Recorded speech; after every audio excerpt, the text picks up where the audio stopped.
There was an ugly incident this week in hockey. We'll talk to you about that. It occurred in a game between the Boston Bruins and the Minnesota North Stars. Several notable occurrences in that game, but this incident of stick swinging between Wayne Cashman of the Bruins and Dennis Hextall of the North Stars was especially best described as sickening.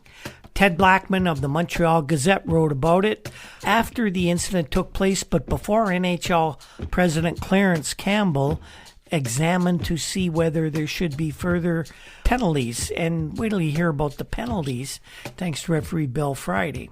In case you missed it, the incident went this way. Hextall is a rather rowdy bouncer in the employ of Minnesota. He gathered up the puck in his own end and began a sortie through center ice. As he crossed his blue line, Cashman delivered a two-handed slash across his leg. Nothing unusual for Cash. As he crossed the red line, Cashman wound up for another, and this one cracked right across Hextall's ankles.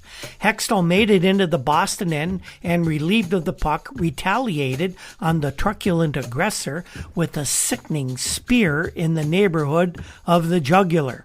Cashman yanked his head back in time, reacting just in time to avoid injury that could have ranged from a cord Adam's apple to the loss of an eye. This brainless gesture prompted members of the Bruins to engage Hextall in second-degree shoving behind the net.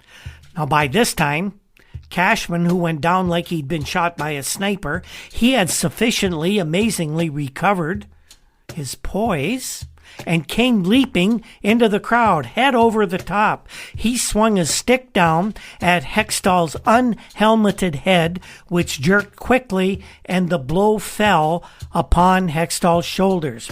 Referee Bill Friday, who had signaled a delayed penalty against Cashman for the first two-hander, stuck with his prosecution of a minor penalty despite the second vicious swing.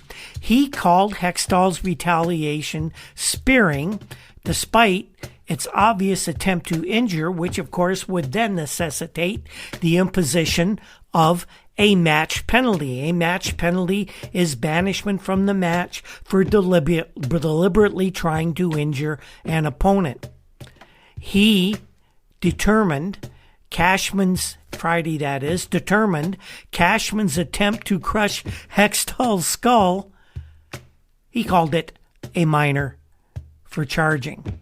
That's comparable to busting Lee Harvey Oswald for assault. Yes, this incident approximated the Mackey Green affair back a couple years ago as closely as we might ever see or ever want to see. Cashman's two-hand swings were of injurious intent. Hextall's spear to the face was unquestionably so, and Cashman's leaping swing at Hextall's head grew sickening with each replay that people saw. Now, Bill Friday either blew it or he missed it.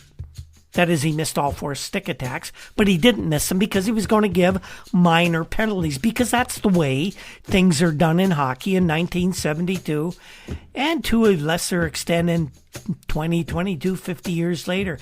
They still don't get it right. In either case, anyway, between these two players in 72, Friday did his job poorly, and anyone with respect for people in high places, such as Scotty Morrison or Clarence Campbell, will assume immediate action will be taken to administer belated justice. Well, later in the week, Clarence Campbell got a videotape machine, he got a videotape, he got films, and he watched himself some movies. Not something he'd been really engaged in a lot during his time as president of the NHL, but times they were a-changing, and so was Mr. Campbell, apparently making the league safer. And he felt that this egregious, terrible fight was worth a 3-game suspension to each player for swinging their sticks at each other's heads. One team, of course, having been involved in something like this a couple years ago when Ted Green had his skull caved in by Wayne Mackey. Both players also were fined, as well as the 3-game suspension. Cashman will pay $200 for swinging his stick above the shoulders, and Hextall was docked $100 for spearing Cashman near the chin.